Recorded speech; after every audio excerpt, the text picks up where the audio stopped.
Join the charge. Like and subscribe to our YouTube channel. Follow us on Facebook, Twitter, Instagram. Heck, we're even on TikTok. There's something for everyone here. We're excited to engage with you. We hope you'll join us moving forward.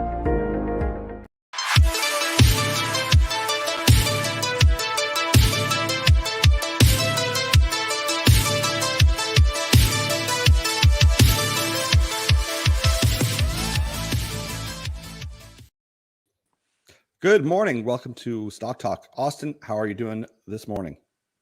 Doing great, Andrew. Had a nice weekend, able to kick back and relax a little bit. It hasn't started snowing here yet, so that's always a positive. How are things out there with you? It's beautiful. It's a beautiful fall, so can't complain. So today we're calling a bit of an audible. We're going to just do a little highlight on a couple things. And, mention, not that I have to mention this, but the importance of lithium in the market. I always kind of joke and say, "Oh, thank you, Elon, for highlighting why we need lithium so badly." But even if you look at just give people kind of a sense of where this market could go or where they're projecting to go. But the lithium-ion battery market is projected to go from 41 billion in 2021 to about 116 billion by 2030. So that's a growth of about 12.3% a year. So that's pretty conservative, I would say. And the reason I'm bringing this up is because we spoke with a company called Argentina Lithium. I'm going to say about 8 weeks ago, and very interesting with the Grosso Group. And I just finished another interview with them, and that stock has been on a tear. Today, it's having a huge day again, but it highlights the lithium triangle down south, where they're positioned. And if you just even kind of Google a bunch of articles out there, specifically Argentina is really getting a lot of just general news flow in regards to them being open for business, them wanting mining projects. And certainly not every province is the same, but certainly Salta is the one that is really open to working with people. And this has been very favorable for Argentina Lithium. Yeah, and from my understanding as well, is Argentina is able to produce not Argentina Lithium, the company, but lithium from Argentina is among some of the best lithium available in the world right now. You compile that in with the actual very great standards that they have down there, the business friendly kind of mindset that they take. It's a recipe for success for them. Yeah, I mean, a lot of people know like Chile. They'd think, oh, Peru or Chile. There's a lot from there, but Argentina. I guess kind of a little bit lesser known for that, but where you're getting a big benefit with the Grosso Group. And once again, we've done a couple of interviews with different companies from this group. They've been like stakeholders in Argentina for decades. This is their playing ground, basically. They've built a lot of goodwill, a lot of experience in this country. And even their Ministry of Energy, or the Minister of Energy, I believe, was doing an interview talking about how open they are. And a lot of interest, obviously, from China. There's even Chinese companies moving into Canada, buying up any lithium. We know that China has made a deal with the Taliban in Afghanistan for lithium. This is heating up, and I think it's critical because it's once again highlighting. It's in plain sight to see we're trying to shift to this new type of energy. And it's kind of like if you were to look at the oil and gas boom in the Great Depression, if you've got a handle on the resource and you're finding those resources and developing them and producing them, that is key for driving this huge new economy or this green economy of the future. It is for sure. And it's why it's one of my favorite kind of minerals that we look at these days, lithium, because it's very exciting on that electric future front. Very cool kind of concept of how it can be used and how it can be applied in the path moving forward. And I'm just going to provide a couple quick little numbers here for people about Argentina Lithium, the company specifically. The stock is up 570% over the last 12 months. That's 95% last week and an extra 30% today. That's a hell of a tear that it's been on. Yes, and the people involved in this company they've been part of a number of discoveries. They're well funded. They're very experienced. They're very technical. So we're gonna like the conversation. Make sure you check out the video. It was a really interesting conversation. It'll be coming out hopefully in a day or two. But just we want to throw that out there because, as you said, lithium. I mean, people are starting to understand because of the car market and just the car market. Never mind, you try to look at energy in a bigger sense. We tie that together with copper. Copper is a bit of a harder sell for people, but lithium certainly has caught the imagination of people. And once again, a lot of that's because of Tesla. Yeah, it absolutely is. So like you were saying earlier, it's great to give Elon a shout out for making it popular, kind of drawing it to people's attention. But it has been a great run, and it's poised for a huge next decade, really, when you kind of look at things and the critical need for it. Yeah. Good. And I mentioned kind of copper there just for a second, and I did see that there was two results out today. One was Enduro. They had a big discovery of copper up at one of their projects there, and as well was Kodiak Copper. So those are two companies we've kind of thrown out there here and there, but they both had very good results. And the stock isn't really performing today off of it, but certainly they had some good results today. So I just want to throw that in there just because an offbeat, because copper is always a tougher one to get people hot and excited about. But we're also just kind of tie the two together. You need both of those for any of these batteries. Good afternoon, David. Hey, good afternoon, Jess. I'm just reading some of the live chat here.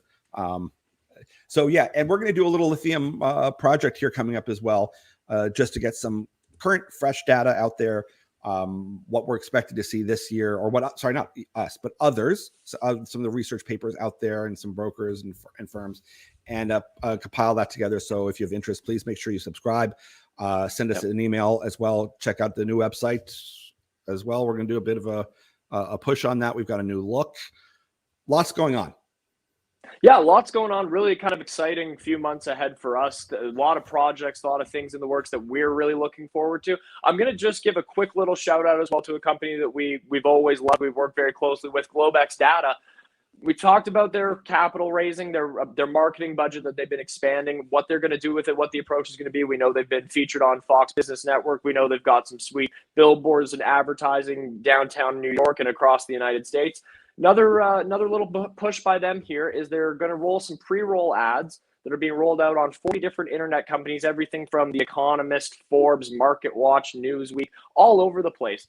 But they're pumping a huge amount of their marketing budget into this, and it's going to be conversion-based advertising, which isn't really a sexy thing to talk about when you're just kind of riffing. But for guys like us who understand what that kind of, how important that is to growing a business, it's really cool to see them going down that front.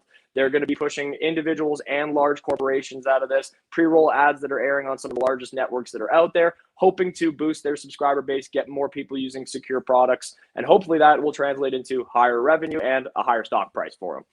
Yeah, I mean, this is they're hitting it hard. And funny enough, a couple different YouTube channels that I like to watch, and I throw in the background when I'm doing other things. Some that focus on foreign policy and policy in China in particular. I heard the Globex pitch as well, so it was great. So you see it out there, it's getting adopted. That's the key.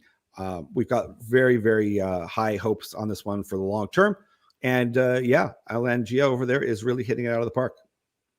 He really has. They've developed a great strategy. They've got a great team in place, and you're starting to see it translate. Okay, they went through this big raise. They've got a lot of cash in the bank. Let's turn it into some marketing. Let's turn it into some real way to convert some people into using their platform. Good stuff. All right. Well, I kind of highlighted that we've got the new website. We're going to do a bit of a push on that. I think we've done a great job on it. Also, we've got a couple of things coming up this next couple of weeks with a partnership that we've been hinting at too, which is exciting. Anything else that you want to touch on, Austin, as well? No, I think we're gearing up for another kind of big week here. Anyone who's interested I encourage you to check out that interview with Argentina Lithium when it comes out here, because it's really exciting. We've got a few more great interviews that are going to be done this week.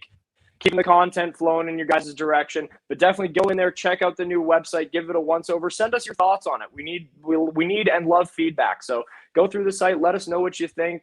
Was it easy to use? Could you find information and stuff the way that you wanted to? It's important to us to know that it's working for you guys as well. Yes. Thanks for giving that shout out. Also, there's a Trigon video coming out soon. I had the pleasure of speaking with Jed, who's in Namibia right now, with Trigon Metals. I think that was at 11 p.m. Saturday night. That's a fun Saturday night for me. Beautiful video. He's in Namibia. They've, it's pretty exciting. It's very cool what they're up to. And, we like Namibia, because I learned a lot because of Gratomic with the graphite over there, which is also key and critical for all of these battery energy metal stories. And of course, Trigon, it's one of these near term, and I say near term, like literally they're going to be mining here, refurbishing their combat mine. It's up and running. They've got a great board. Jed is outstanding, and they've hit all of their milestones despite COVID. Literally, and this is more anecdotal, but it's just interesting. He's like, Andrew, don't send me any emails because we've put it out there that we need, employment and help here in Namibia on a lot of different things. He goes, I get about 3,000 emails a day.